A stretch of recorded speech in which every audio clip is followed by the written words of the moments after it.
The law must be used lawfully. The law must be used and preached.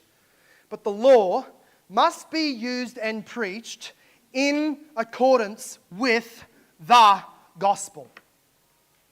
There is a way to use the law in a way that is a misuse, and the worst way to do it is to use it against the purposes of the law.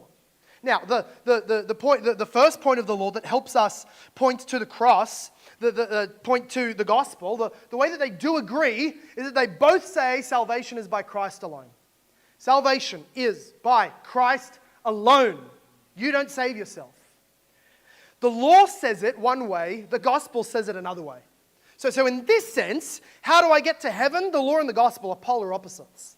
The law tells you that you are a condemned sinner and that you deserve hell for all of your sins and every single one of your sins. The gospel says you are justified in Jesus Christ and every one of your sins and any of your sins are forgiven. The law says you are a criminal against God's holy law. The gospel says you are a citizen of God's kingdom.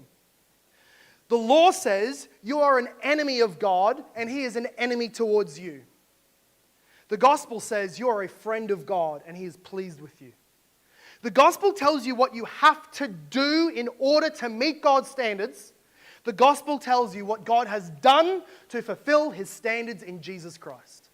The law tells you what you are demanded to perform by your exertion.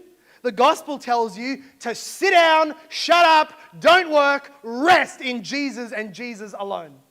The law tells you how far short you fall. That's what I'm going for. How far short you fall of God's standard.